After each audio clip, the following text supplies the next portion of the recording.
Not only am I a huge fan of a solid beat-em-up, but also the Turtles, so when I caught wind of another TMNT game release, Wrath of the Mutants, I couldn't help but be excited. So here's the lowdown with this release. It is a Switch port of a fairly well-regarded 2017 arcade game, but I will admit it features the Turtles from the Nickelodeon era. Now, I only hear positive things about this series, but it's a period I don't have those nostalgic ties to. Now, despite this, I dove in with high hopes, especially since beat-em-ups are making quite the comeback lately, and I couldn't be more for it. But the big question here is Wrath of the Mutants worth your time? Well, that's what I'm here to find out. Now, if you do enjoy this video, subscribe, it helps out the channel a huge amount. So given that Wrath of the Mutants is an arcade port, I wasn't expecting much from the story department, and that assumption was pretty much just spot on. In fact, I didn't even realize the game had a storyline until I finished the final level. That might sound odd, but it's actually due to the complete absence of opening cutscenes, and that's whether you're starting at level 1 or booting up the game. There's absolutely nothing. It is all just, straight into the action.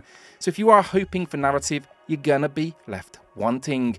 The only actual cutscene contained in this game is a brief 30-second clip at the very end that actually reveals the game was all about a rescue mission that they didn't tell you about.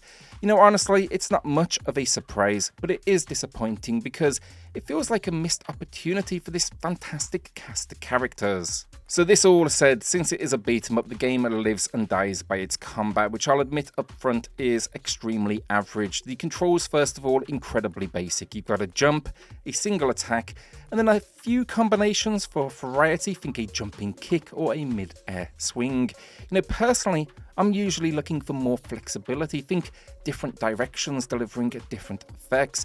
Sure, you can grab environmental objects to throw, some may explode, adding a tiny amount of strategy. Then there's even a special move powered by a meter that unleashes devastating results, but honestly, it wasn't enough to keep me from actually getting bored pretty quickly. This problem then is compounded by the relatively limited number of enemy types you're gonna be facing. Some are familiar to me, others not so much, but they all possess very similar skills.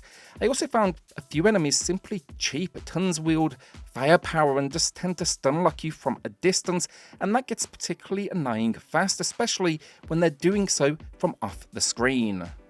One of the biggest letdowns though is the boss encounters. The game features 6 levels. They all adhere to the same formula, that is, a mini-boss midway followed by a final boss, and then there's a score assigned, of course, based on your performance. Now the bosses, unfortunately, they blend together with similar attack patterns, basically a pound attack that you must jump to avoid, range maneuvers, and then close range damage bursts.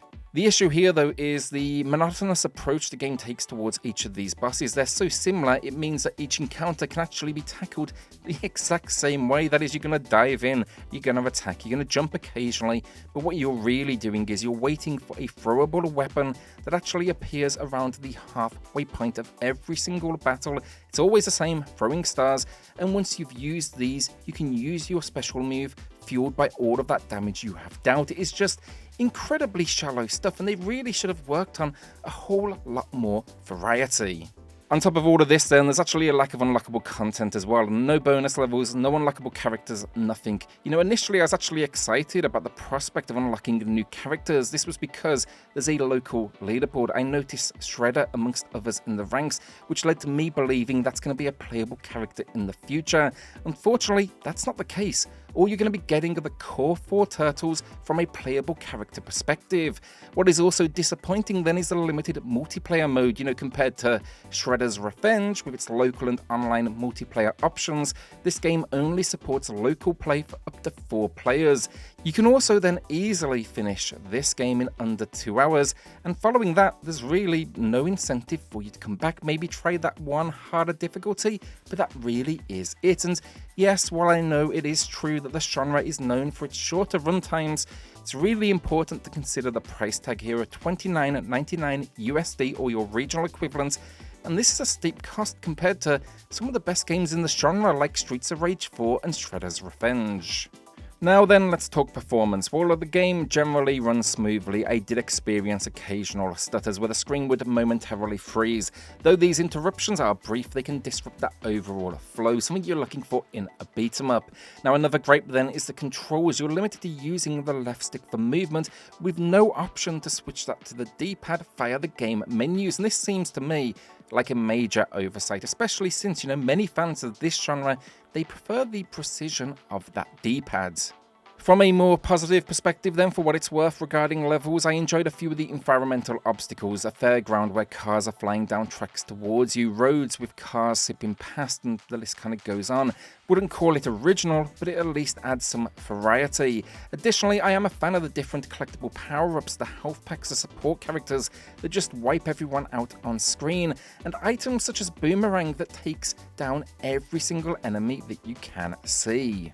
Overall, though, gotta say the gameplay here left me disappointed. While the developers promised this classic arcade experience, to me that is completely oversold. I mean, the original design, I'd never heard anyone talk about it, but it only had 4 levels, which suggests it would have been probably one of the easier machines out there.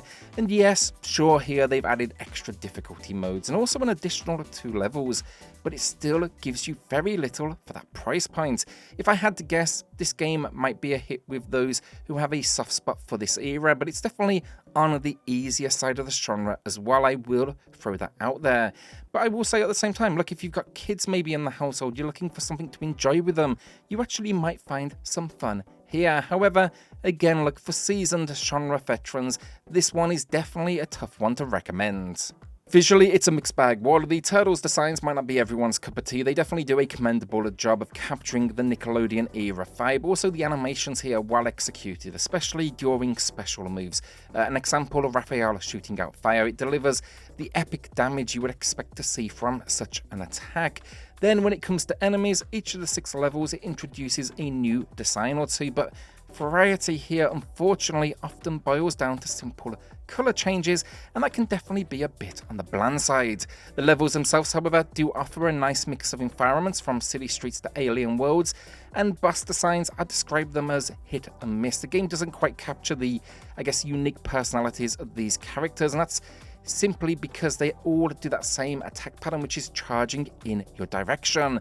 Then the final cutscene, unfortunately for me, it feels weak and tacked on, and that seems to be a case of basically narrative, was an afterthought, but it's also got this very cheap production quality. So let's talk audio. As someone who grew up with Teenage Mutant Ninja Turtles, I have a special place in my heart for these characters. Unfortunately, though, there's a notable lack of voice lines for our heroes here. In fact, I found myself choosing which turtle to play based on who spoke the least, because their repeated phrases quickly became incredibly annoying. While the enemies do have some lines as well, especially during boss encounters, it adds a tiny pinch of personality. The sound field in general is largely limited. A few explosive sounds, and it appears all enemies are metal as it repeats the same clanking sound, and that's really about it. It does actually kind of become a little grating. The music, finally, entirely forgettable, which is incredibly surprising for a Turtle release. Overall, it's a bit of a letdown. We've had such a great streak in the beat-em-up genre lately, but this isn't a game you should rush to add to your collection. It is pricey, considering you can snag titles like Streets of Rage 4 and Shredders Revenge for less. The performance also isn't stellar, the control scheme feels basic, and the narrative is almost non-existent. Perhaps most disappointingly, though, there's a real lack of content, which is saying something given the typically short runtime of these games. Now, on the brighter side, the levels are decent in places with a few standout moments, and yet overall, I wouldn't call it a bad game. It's definitely just middle of the road. I'd recommend it mainly for hardcore Nickelodeon Turtle fans, younger kids, or maybe parents looking for something to play together. Otherwise, this one, it's best picked up during a hefty sale.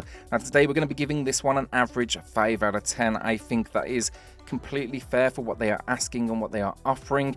But yeah, let me know if you've played it in the comments down below. What did you think? Have I been fair, unfair? Would love to hear your opinions. With that then, look, hit subscribe, join us here for reviews, deals, news and lists daily, and I'll see you all on the next video. Thanks everyone.